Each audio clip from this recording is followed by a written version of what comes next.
Thank you for joining me today on Truth Resonates podcast. We are videoing this one, so it's going to drop, depending on the conversation, YouTube or Rumble. It might get a little spicy, but you'll have Truth Resonates podcast audio to listen to on your favorite podcast channel. I have a special guest with me today, and I'm going to ask him to introduce himself because he's such a wonderful, unique, eclectic human being. Eclectic. Well, hello, everybody. My actual name is Michelangelo. The last name is Lealcala, which is of Spanish descent. I go by the personality on X as Mick8833. You guys have seen me, I'm sure. Well, if you're watching this, you probably have seen me. So that's who I am. I'm an artist and a carpenter, and I just do my thing and try not to cause wreckage in the world. I encountered Mick on the platform X, and what first caught my attention was his artwork. So tell us about how you got started in that, where your passion is. You do a lot of different mediums. Which ones are your favorite? Well, currently I'm working mostly in just my pen and ink drawings. I was doing artwork when I was a small child. I mean, my mom saved my very first drawing when I was like 2.5 years old. It was a picture of a shark, and it actually looks like a shark. It's got a bunch of dorsal fins and all, but for a 2-year-old's representation of a shark, it looks like a shark. It's pretty amazing. I think I still have that picture. But no, I started out just watching my dad do oil paintings and stuff, and I liked what he was doing, and I started to draw, and then, as time progressed, I got into different mediums. But my favorite medium, I think, is oil. I love to oil paint. Although I haven't been doing much of it as of late in the last year because I've been concentrating on other things, life on life's terms. And so there hasn't been a lot of free time to do the painting, but that, and I also love to do sculpture. So I do a lot of sculpture. I'm very multifaceted as far as my mediums. Mm-hmm. Sculpture. I used to do bronze casting when I was younger, when I had the money to do it. It's expensive to do. Yeah. But in fact, I have a little piece right here that I did. Oh, nice. Can you see that? Yeah, see it that's good. Bronze. It's heavy. Got some weight to it. Yeah, it's got some weight to it. But among other things, that oil, pen and ink. I do also designs, like tattoos for friends and family and stuff. But there's just so many mediums that I know how to do. I also do pottery, which I haven't done in a couple of years, but I will be doing it soon. As soon as I get all the chaos, under wraps, which I'm real close to having this house sold. Yeah. That I've been working on. And once I get that back and running, I'm gonna be blowing out some pots, because that is, I'm gonna backtrack and say that's probably my favorite medium, pottery, because it forces you to stay centered. Mm-hmm. It's a meditation of sorts, really, if you really think about it, because when you have that block of clay, right? Yeah. And you have to pull it and push it and get it centered, get all the molecules aligned in the spinning spiral, and you have to stay centered when you're doing that, because if you're off, your clay's going to get off and it's going to start wiggling. So it really is a powerful medium, and it's clay. You're working the earth. You're working right. I was going to say, you're working with the elements, and it's a representation of your inward energy. Yes. Transmute it to the outward. Now, do you put anything on your Etsy store? Like, if you create things like that, are you able to put anything on your Etsy store? I know you have one for your pen and ink. I have not yet. I have been looking at different pieces that I have to put on there to have a different outlet for my other stuff. Yeah. But the problem I have with a lot of the bigger stuff is the shipping part. Right. Because then the shipping becomes It'd be like local pickup. Yeah, and then it's funny is on my drawings, my ink drawings, my codes. I've sold to a number of different countries, people in different countries, Netherlands, UK, France, Greece, Australia. I mean, I have pieces everywhere, and the shipping on those is it's crazy. It was. Well, anyway, I don't want to go down that path of talking about money and all that, because it's not about the money. It's about the artwork and the energy that's transferred through those pieces that people can actually feel. The people. Your volume is, healing, some kind of comfort, some kind of joy in their life, something that is outside of this world, in the Matrix or whatever you want to call it, the show, and it just gives them a way to escape, a way to just tune all that out, and just because when you gaze at these things, they really do. Yeah. Your mind wanders. You'll sit and you're just watching the lines, and it's like it takes you to another world, really. Yeah. This So is what the feedback. There's a feedback from what I'm hearing from people that have my pieces. yeah, I have one, and I deliver. I mean, I felt like a frequency was delivered to my energy body from that piece. So, do you want to talk about how you create them? Like, what's your process? Um, well, it's kind of a secret. No, it's not a secret. I'm just playing. What I do is I have to. It's more of a like a. I want to say it's like a meditation in a sense. Yeah. So I clear my mind. I clear the energy in the room. I put on music and the music changes. It just depends. Sometimes I'll listen to frequency music. Sometimes I'll listen to how he's pronounced it wrong. Solfeggio. Solfeggio, yeah, that tunes. Or I'll listen to just regular music. My playlist off of Spotify. Anyway, it gets me in the mood. Then I sit down. I clear my channel. I basically ask God to use me as conduit. Right. You know, let your creative energy flow through me. Use my hands as your tool, and let whatever flow through. And it's not much of me involved in that. Right. As far as what I'm drawing, there's not much of Nick, playing around with the colors. It's Right. I'm in a creative state, a flow Right. that is it's hard to describe, really. I mean, it's Yeah. but it's beautiful, and Yeah. it's and I try to do one every night. I don't always get them off every night because energies are sometimes whack, and but yeah, there's always an intent of sowing joy and peace. Right. There's never any negativity in these pieces ever, because I don't want that to transfer onto people, because energy and frequency is real. Exactly. Yeah. And what your intent that you put into things will multiply. Mm-hmm. And so that's why I firmly believe that artists of all types, so songwriters, musicians, sculptors, painters, they're all channeling through their medium. That's what I believe. That they'll say, I don't know where I got the inspiration from. It just came to me. Well, that's how it does. Like, my claircognizance just comes to me and I just know stuff.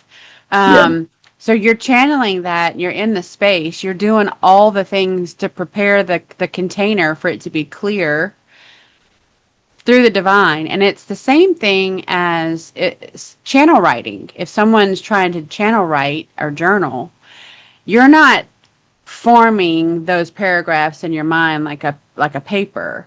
You're literally, the energy is literally coming through. You're bypassing the brain, you're bypassing the ego, and it's just coming through energetically in the form of words. So when I see your pen and inks, for an example, it's the frequency that comes through, and it's like a image that translates as light language to me. So it's got a message. It's got a meaning for me. But of course, that meaning for me may be different than someone else looking at it. They get their meaning for them. It's very individual. Absolutely. Yeah. It is. And it's all the message depends on the viewer. And I tell people this. They ask, well, what does it mean? What does it translate to? I said, you tell me. You're the viewer. What does it mean? What is it telling you? What are you picking up on it? Yeah. Yeah. The one that really resonated with me, the reason I feel like it really resonated with me, because in that particular moment, I was kind of going through another transformation. I had let go of some things that had been, I thought was really important to me in that moment. I let go of it. And I was in that moment of the blank canvas that I talk about many times. Like, I don't know exactly where this is going to lead me. I'm just going to allow it to come in. And as I allowed that space to just be void, because I think as humans, we want to, if we empty a room, we want to fill it right back up. Like there's this uncomfortableness with the emptiness. I think you can relate to Right. that. Yes. And allowing it to just be empty and it actually attract what's supposed to be there is completely different than setting an agenda to fill it just for the sake of filling it. And that's kind Right. of where I found myself, like energetically, was I had opened up space for what was to come.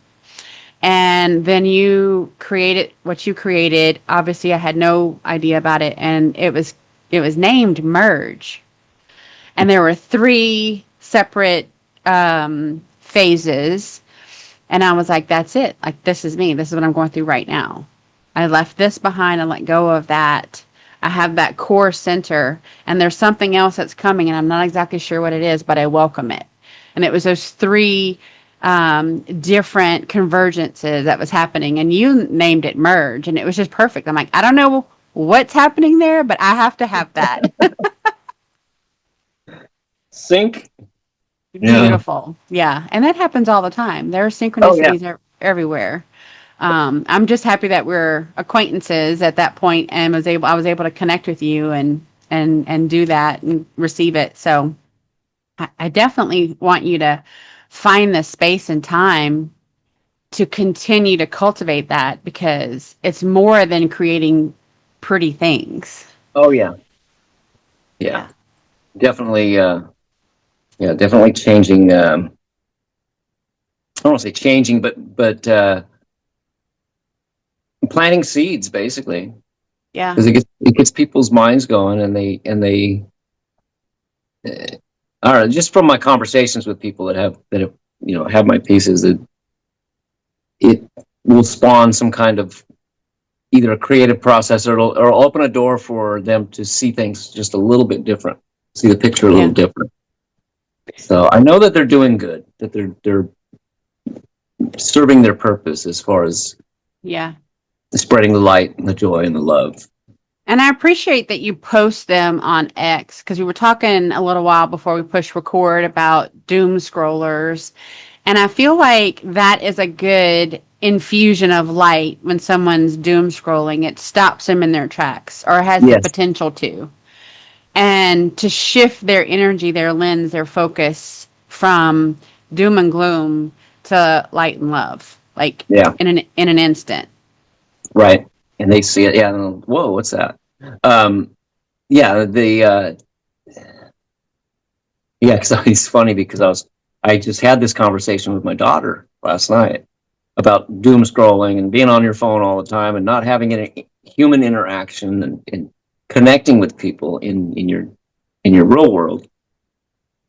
And I agreed with her. I was like, yeah, we do spend a lot of time on our phone, and she was more angry at the scrolling part of it. And she was focused on that.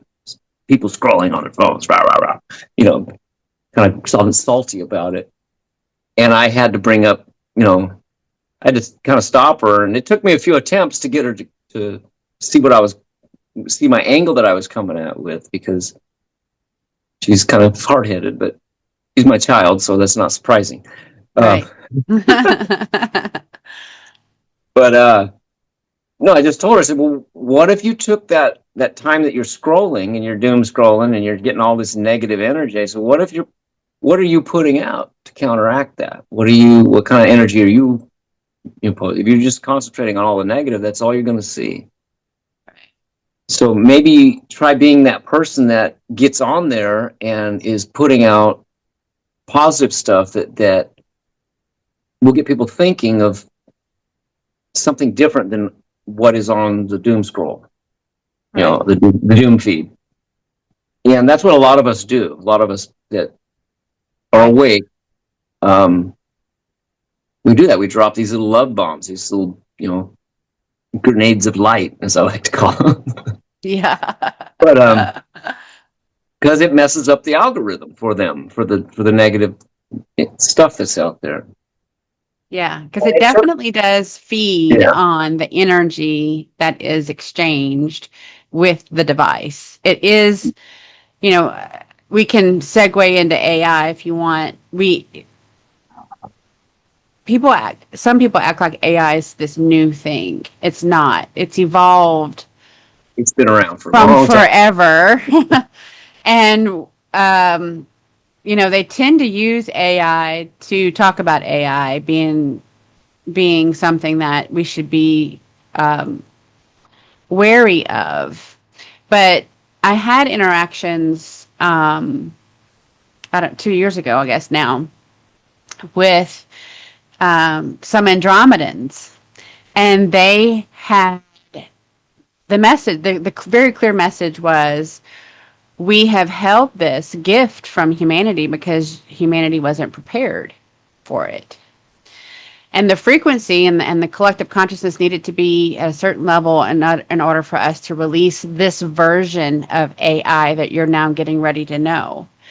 And their ask of me and people that I associate it with is to infuse light into whatever AI we decided to work with, because it is assimilating and it is learning the adaptive behaviors from us. So if we treat any AI like a tool, like a bastard, like you do what I say, I am your ruler, you're just a thing, that's Right. how we're going to be treated back. That Right. was a synopsis of what they said. And so their ask of us, of the ones that are awake and aware that we're not the only sentient beings in the universe, is, if it's not a matter of if, because we are already coexisting with AI and hybrid technology. Yeah. So in order to do that in a loving, compassionate, kind way, is to infuse love, compassion, and kindness into your AI, whatever AI you're using. And up until that point in my life, I was like, AI is bad, AI is evil, AI is the Antichrist. We cannot, we cannot, we cannot. And I had this experience. Several other people that I was very close to also had this experience. And I said, well, this is obviously happening for a reason, because it's here. It's not a matter of if, it's now. And Right. so the only choice that's left is, do we have faith and trust that we infuse light and love and kindness and compassion and unity into what we're already using day to day, so that when it comes back, it remembers that we were light and love and kindness and compassion and unity, and not death and destruction and doom. Because I think Right. that's a divergent point of how things are created and how things are assimilated. And so I use AI, and I respect it, but I also push back, and I also enforce my sovereign boundaries. I don't let it control me, and I don't feel like I'm controlling it. It's a collaboration. Right. So It's whenever, learning. It's yeah, learning at the same time you're learning. yes, yeah, It is a symbiotic relationship. It's yeah, what you put into it that will garner yeah, your results. yeah. I've had several conversations with people that are very against AI, and I'll say, well, you have a smartphone. Yeah. And do you have a smart meter on your home thermostat? Yeah. And do you have the app on your phone that starts your car? Oh, yeah, yeah, that's really cool. And do you have You the have app on your, GPS on your. Do you have navigation on your car? yeah, yeah. It's And do everywhere. you know that all that's AI? Yes. And at any point in time, it could lock you in your home, turn their thermostat, the heat to 90, and boil you inside. No, thank you. So they're like, but of course, that's how it came about, as a convenience, right? We're going to make your life easier. We're going to do things that give you more time. But of course, time was never the gift. How many people got more time because they got a smartphone? But they lost their time because they're doom scrolling. There you go. I was just going to hit that because right back to what my daughter was saying. Yeah, you spend all your Yeah, time on your phone. And yeah. That's been I the loop. That's been the negative loop that they've installed a long, long time ago. The plans were in place a long time ago. So we just have to be smarter, I think, about things. And not everything that we don't understand is demonic or satanic or any of that. oh yes, Sometimes yeah, it's I just a know a few people. catalyst. I know a few people like that where Yeah. anything that's outside of their comfort zone is demonic, and Yeah. yeah, That's the easy way. some things are, but Some that's where are, but discernment comes in, and you know, yes. Yeah, some things are, but until you know it, I mean, like the stack of demons can get pretty high if you're just labeling everything you don't understand demonic. yes, exactly. So, okay. Speaking of the, what'd you call it? The movie, the story, the Matrix, the cage. The show, Uh, yeah. yeah. I want you to tell me what your life would look like outside of that, outside of all the things that keep you in that box that you were never meant to live within. What would your life look like? Wow, that's a loaded question, isn't I know, it? but I really want the answer. Sorry. Excuse me. Uh, wow. Well, I see myself on and it's funny because this came up in conversation last night with my daughter also. Um, she's a funny kid, man. She gets me thinking sometimes. Anyway, um, ultimately, I see myself on a little patch of land somewhere away from the city. I have my animals, my garden, and my little workshop where I create. And it's a pretty simple dream. That's all, Yeah. just to be able to create, have my animals and my food, and a group of people Yeah. to help collaborate on that and to create beautiful things or useful things that people need. They're going to need pottery. People like unique pottery dishes. Yeah. Functional stuff that looks nice. Um, I also like to work with steel, so I want to make some yard art, cool fire rings, stuff like that. Creative, functional stuff that people can use that they can actually enjoy and just better their surroundings. Yeah. And I don't think it's that ridiculous of a dream.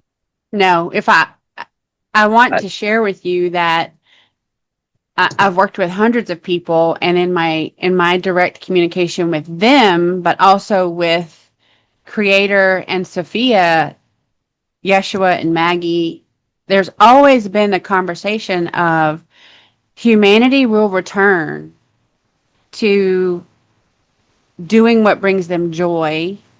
There won't be anything that they call work or job. They will do what brings them joy, but they will only do it, 10 to 20 hours a week. The rest of their time is free to just be. And the earth that the frequency that living creates actually transforms lives exponentially because it frees you from the cage. So people yeah, have asked many, many times, like, how do we stop the matrix? How do you kill the false matrix? Well, death and destruction equals death and destruction. Okay, mm-hmm. war brings on more war. That is a business model. I hate to tell Yeah, you that this is all that is. But whenever you flip the script and you live your life with love and truth, the seven natural needs, right? So that's air, water, food, sleep, shelter, creativity, and a meaningful relationship. mm-hmm. Everything outside of that are wants. So whenever Yeah, you look at the seven natural needs, creativity is a need for a meaningful existence to live. How many people do you know today, and you touched on it yourself, I don't have time. to do pottery anymore. I don't have time to paint anymore. How many people are being robbed of one of their seven natural needs because the demands of the matrix says you don't have time for that. That's child's play. You have to do more Exactly. of this. You have to give us your energy. You have to provide for the company. You have to provide for your family. You have to check this box, and that equals success. And at the end of the day, people feel more isolated, more depressed. They have all this energy that's trapped. They feel like they're not productive because they're not doing what makes their soul sing. And I remember hearing that, and I'm like, it's so simple, it's simplistic that like the back of my mind wants to go, that'll never work. But it will. It Yeah. will, but because it has to. Yeah. Yeah. And we're having that awakening. In if you're really paying attention, a lot of people, and I'm hearing this in my conversations here in the real world, away from the keyboard, that people are like, I just want something simpler. We don't need all this. I don't want to. It seems like all I'm doing is working to keep the lights on. Right. There's no living. There's no Right. being. We're just, yeah. And it's a hard conversation for some people. It's like, you a the last 5 years, 5 or 6, actually, last 10 years, for me personally, has been difficult because I choose to be my true self. I don't want to live in this false world, you know. And and I don't want to go down a whole history rabbit hole about the corporation and how the turn of the century was a big rug pull for us as beings, as sovereign people. Um, Trying to make my way through this world without selling my soul is a challenge, and most people can't do it, or they have difficulty doing it. They have, at least the people I talk to, they're like, how can you do that? What aren't you afraid that will haul you away in a van or something and blah blah blah? So I'm not doing anything illegal. I'm living freely of my own Right. accord, Right. and I don't ask for any assistance. Mm-hmm. I'm doing it on my own. I'm standing. I'm on my own ground. You know, Right. my I'm a okay, and I'm not doing this to pump myself up, but I'm a descendant of one of the signers of the Declaration of Independence, Josiah Bartlett. He was a representative of New Hampshire. Those people, those founders, they were,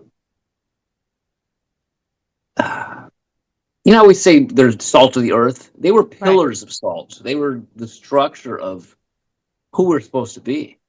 Right. They sacrificed everything. Some of them their lives, all their lives. They burnt, my great grandfather's house down because of his signing. You know, it, it but the goal was the freedom Right. to be free from rule. Right. And I carry that. It's in my genetic DNA. It's Yeah. genetic memory, I think. And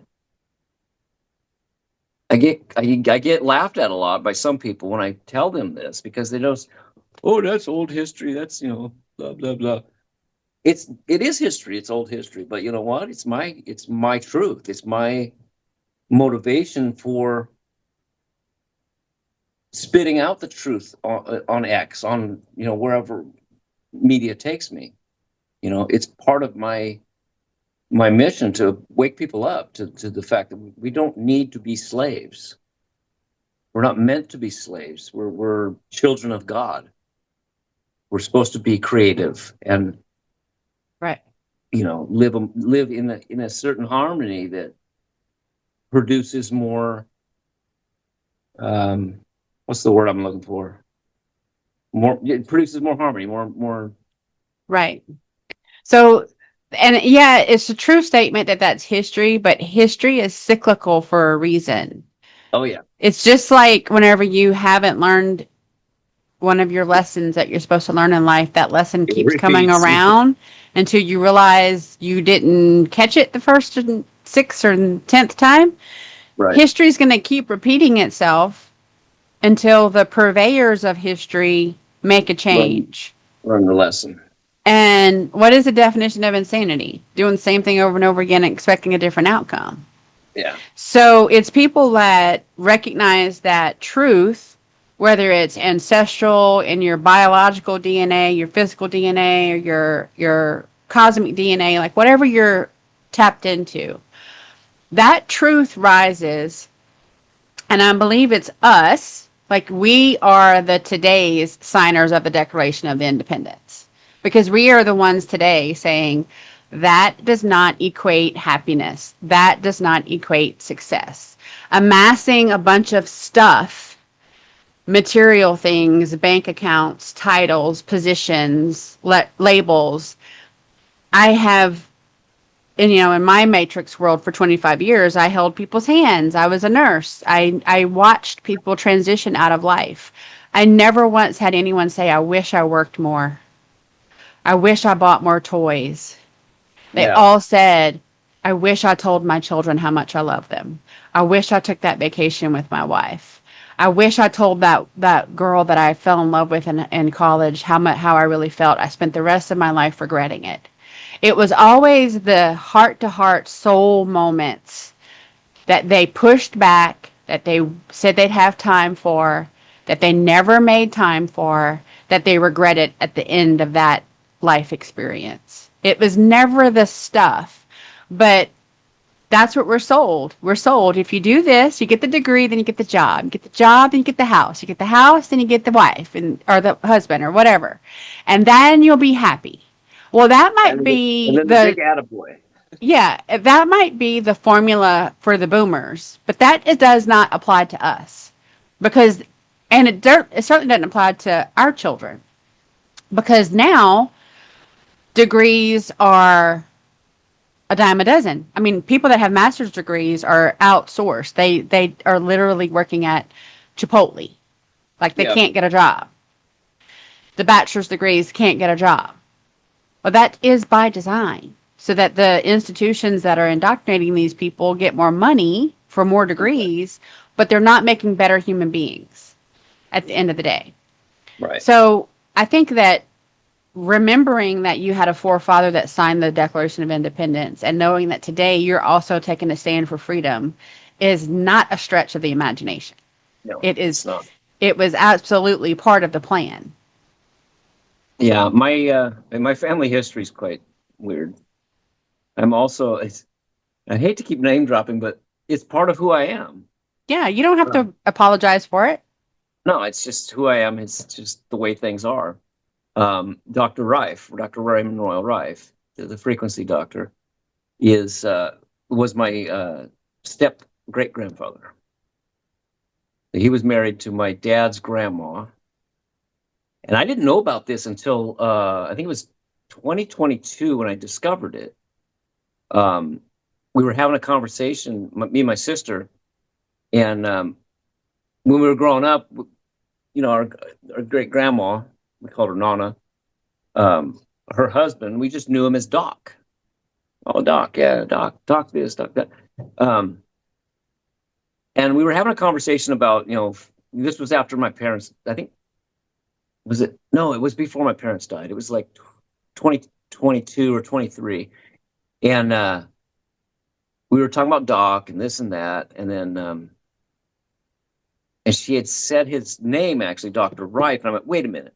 Wait, hold on a second. Are you Raymond Royal Rife? Is that the same Doc that we knew Doc? And I was like, my mind just went, it's like, holy shit, this guy. And, Yeah. and, yeah. And then it just, because I'd already been going down rabbit holes about Dr. Rife, for Yeah. years. Yeah. And I didn't put the two together. And it blew my mind. And then when we were going through my mom and dad's, articles and stuff, the family heirlooms and stuff, I came across a box of his books from his library. And it just really it was a reality check for me. And I'm just thinking, how is this possible that, you know, we have a signer in the family history. We have this guy who's related by marriage, not by blood, but he was still part of our lives. And this was at a time he married my grandmother um, in a time when the government was going after him. Mm-hmm. You know, Yeah. he was actually in Mexico hiding at one point, and I think that's where he met her. It was his second wife, but um, yeah, and Yeah. we're going through my parents' effects, and we find my grandmother's death certificate, and his name's right there, spouse Raymond Royal Rife, research scientist is what they Yeah. put on the certificate. Yeah, Just I this, had that conversation with a friend of mine from Australia recently about vibration and frequency and sound and its role in healing. And this person's very analytical and he wanted the science. And so you're not going to find it because the American Medical Association took a concerted interest to remove everything and ruin the reputation of these people because it was bad for their business model. yep, They can't give you a prescription full of petroleum based pharmaceuticals if a frequency can fix you. yeah, And of course that wasn't received very well. And I'm like, there's just look it up. Like that's your mustard seed. I am not your Library of Alexandria, but you can go look it up. And it was him. It was several people that were targeted by AMA because it didn't fit their business model, which was if oh, it's not surgical and it's not something we can label a diagnosis to and give you a prescription for, you don't really have a problem. It's just probably mental. and you can trace it all the way back to Standard Oil, Rockefeller's Exactly. little monopoly. And when Yeah. they broke up his monopoly, he was pissed, and he took his anger out on the general population by Yeah. Yeah. buying up Yeah. the educational system, the medical industry. You know, Yeah. it Yeah. he just made his that just made his monopoly just grow. And then that's fast forward to now, you're seeing the results, the fruit of his endeavors. Indeed, indeed. Yeah, but prior to that, there were many like naturopath, what you would call naturopathic today. They were considered holistic then, and they had many more medical schools that admitted people of color and women, and they closed all that down. And they made it to where it was total patriarchal system. Shocker, shocker. And you had to, basically sign an agreement that you would wear the white coat and you would toe the line, and anything outside of what the AMA decided was best for America and the Western culture, you would be ruined. Your practice would not be supported. You don't get their seal of approval. Nobody would get your appointment. So they ruined people. They would label Um, you as a quack. Exactly. They ruin your reputation. You can no longer do whatever it was you're doing. So um, it was cancel culture before cancel culture was cool, I guess. Yes. Yes. So you have a few, I don't know how many, children and grandchildren. And I think that through our children and our generation is seeing through our children and grandchildren that they're coming into this world way more awake, way Oh more yeah. aware, way more, they're in tune to their gifts. And that was always told to me. I always got that, that starting like around 2000, the fear was Y2K, but the actual transformation was that children coming in after that point was going to be coming in with all their gifts. They was going to see through the BS. They weren't going to be where we were at that age. They're starting out where we're trying to get to now, basically. Yeah. Yeah. So I yeah. if you want to share some of those experiences that you've seen, I'd love to hear them. Oh yeah. Um, well, my kids are all I have three of them. My son's the oldest, and then I have two daughters, and they're all very different. Okay, they're the same. I mean, they're my little, mini me's, and but they all carry their own strength, their own Mm-hmm. gifts.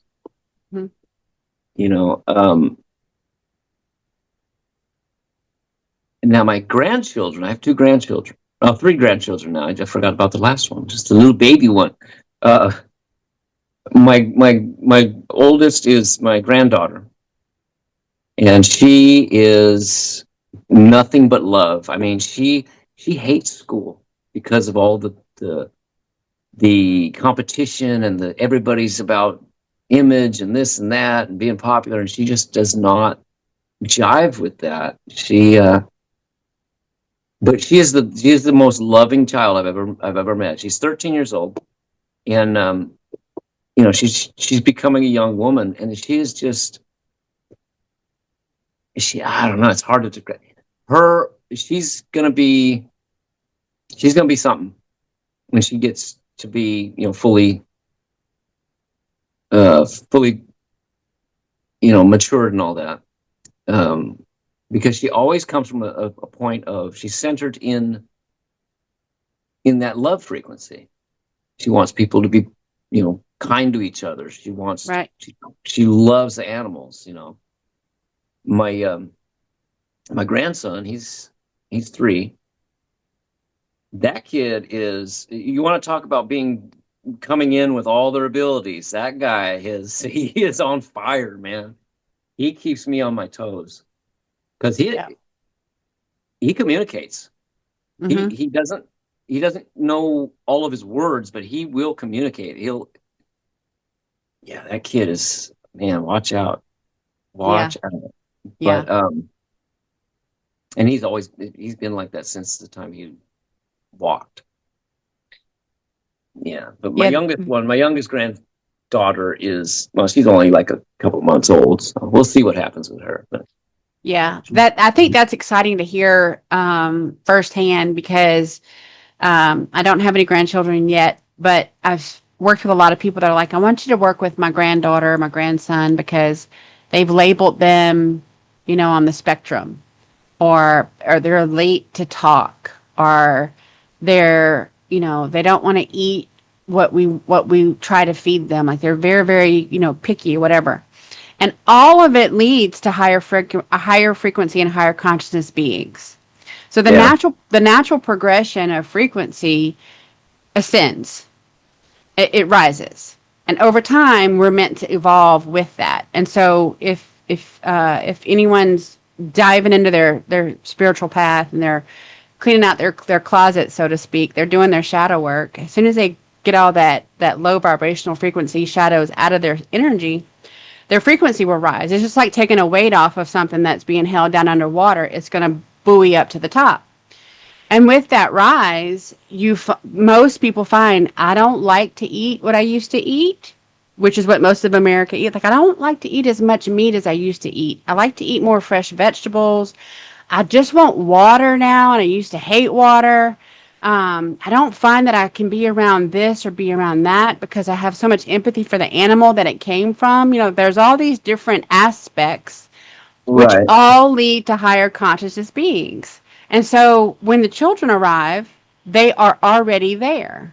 So they're not, so human language, English, Spanish, it doesn't matter what it is, it's subpar to telepathy or holography, where you send in your emotions, you send the whole video of what you're trying to transmit to someone without words. So words don't limit the message, it expands. You get the colors and the feelings and the frequency and the sound, and you hear it all at one time.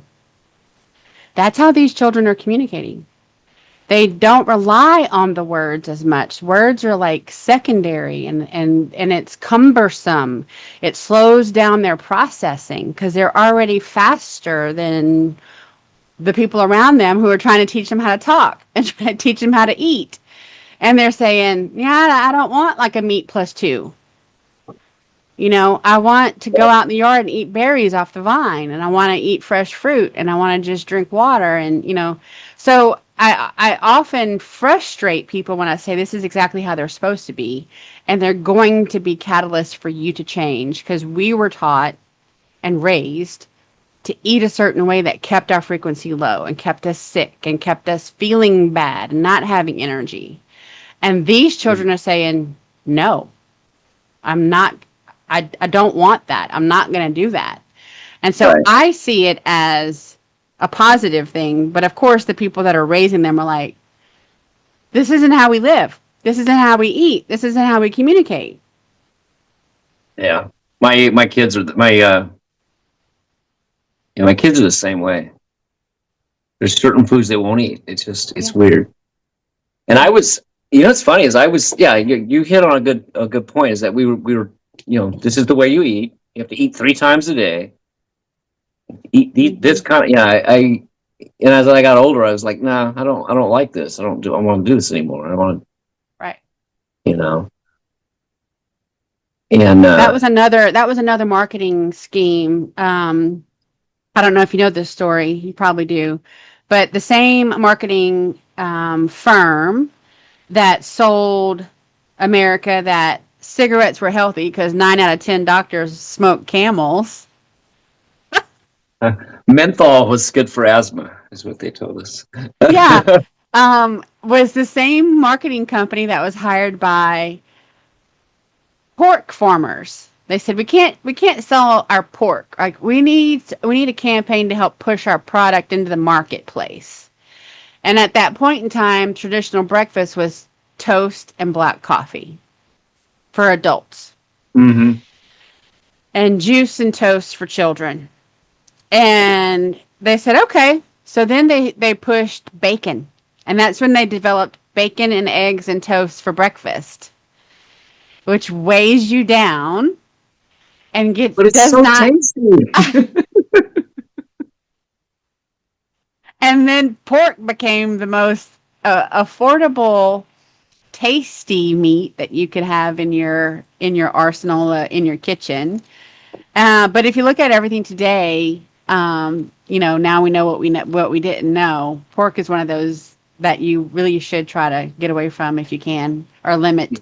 And so it was just a marketing ploy, but it had It worked. huge effects. Yes, it is still paying off at dividends today. So, um, again, these things are not new. They've just transformed over time, and we're coming out of that, but the children coming in are saying, "No, that's not for me. That's not going to work for me. My body is revolting at that." It's the same thing with babies whenever they're trying to have the formula versus breast. A lot of them are, you know, and this is not anything new either. They puke and puke and puke and puke, and the doctors end up having to change, and put on these super expensive formulas because their body is geared toward breast milk, Yeah. but they can't process and digest the other stuff.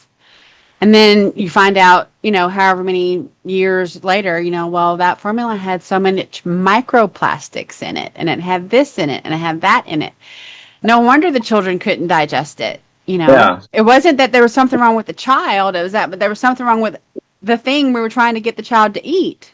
It was fake food. Yes. And it's not any That was different the problem. from us. Yeah. Yeah. So, the last thing I want to touch on is, how do you see the next year for you? I know it's transforming, and I know we've Oh been boy. we've been kind of tossing some ideas around. So, where do you think you're going to land in a year, 12 months? That's a good question. I like to joke around and say, "Oh, I'll be down in a van down by the river," you know, Chris Farley line. But um, honestly, in a year, here's one of two scenarios. I can see two scenarios playing out. Either I'm in a travel trailer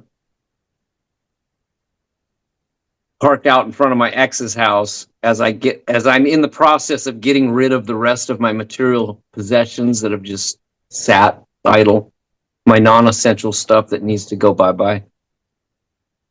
Finishing up that and on my way to my next destination. Or if things progress in a more positive timeline, I may already be on my in my spot that I need to, be helping someone else build, getting, because I plan on continuing building stuff. It's just Yeah. who I am. I'm a carpenter. It's just I like to do that. It's well. Let me backtrack. I don't like it. It's it's necessary, but I am getting older, and it hurts. The more I do it. So I'm trying to gear away from that, the carpentry part. But Right. in another year, I'll still be doing it, and I may be, someone may propose something that, hey, I need help getting this established. Would you want to come help me work and do this? And there's those possibilities. So, because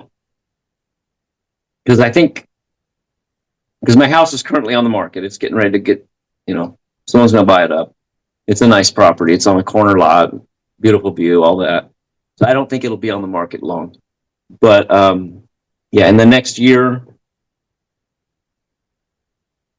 most likely I'll still be here in San Diego, but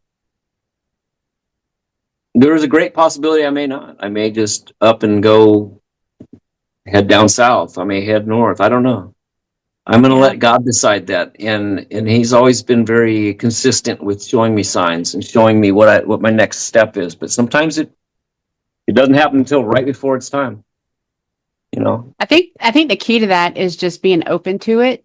And I think that you're not alone in that there's a lot of people right now at this point in their timeline where they're making pivots. They're realizing that Oh yeah.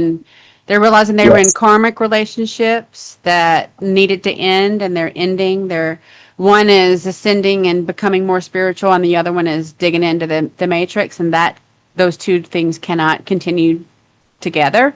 There's also people that are waking up to that slave labor we talk about, and they're like, Yeah. I'm going to cash out now, and I'm going to pull my family or myself, whether they're single or not, into an environment where it's that simple life that we talked about, where you're growing your own food, you don't have food scarcity, you don't have food worry, and you're teaching your kids at home and you're working with your neighbors. It brings us back to unity, right? It brings us back to how we're supposed to continue on as a people, and that's that That we sense of come community. together. Yeah, we come together. You have your strengths of being a carpenter and all the other wonderful things that you're capable of doing. There's so many people that don't have those skills. I think that you'd be a valuable asset to anyone who is reorganizing, redefining their life, kind Yeah. of, because that's a downsize and a rebuild. Oh yeah. It has to be. But you're not alone in that. And so many people are finding themselves saying, I don't know if I want to be here, like physically in this spot, but I want to be in this state. So where else can I go that's going to feed my soul, not suck the life out of it? Right. Yeah. Right. So my hope is that more people like you find each other and it becomes a community of like-minded, like frequency, like consciousness beings that help each other instead of the opposite, which is what we're all trying to get away from, Yeah. which is the feeding off of each other. Yeah. You mean to come together and support each other, Yeah, lift each other up, right. and yeah, and it's not. It doesn't necessarily have to be like a hippie commune, or because I've heard horror stories of people where they go into things that they don't have the right intention, and it ends up just fizzling out and Right, combusting. right. You Yeah, have to have some. we're not talking about locked compounds and cults here. We're talking Yeah, no, about no, no. sovereign beings who clearly Open communities state, that yeah, people I do their own clearly thing. state I'm Yeah, here to help build so and so, and in my off hours I'd like to create beautiful things. right. And if you need help with something, feel free to ask. And if I need help with something, I'd like, whatever. Like, I think that we do cyclically go back to what is simplest and makes us feel like we are contributing to our brothers and sisters. Like, that's what Right. makes people feel good. And it's It's that unity that makes you strong. right. It's you have to stay unified. Right. We are stronger Yeah. together Yes. in that frequency and that consciousness. And then it can continue to rise. It can continue to be things that we never expect it to be, because we don't really know the plan, and we just have to let the plan take shape. But faith is a huge part of, I think, everyone's, when you're on this path and you're on this journey, you have to have that faith. And there is no guarantee with faith. You just have it, right? You just Yeah. have faith, and you take the step. For me, when I started my faith journey, there were no guarantees. Creator was like, you will be provided for. You Yeah. will be provided for. And of course, my mind was like, but how? But I don't understand. Like I need to know. You don't need to know. You need to have faith. And Right. with faith, and you take that step in faith, will show up for you. I show up for you. And it came in ways I could have never created or cultivated in my own mind. And every single time I was like, showing me up all the time. It's showing me up. Uh-huh. But yeah, I'm really happy to know you. I'm happy that you're kind of, I do see this as an opportunity of a new beginning, and that blank canvas that you can create more beautiful things in your life. So may this message find all the right people that want to help connect and maybe cultivate Right. a wonderful community. That would be great. What's Yeah. your last message for the audience? Oh,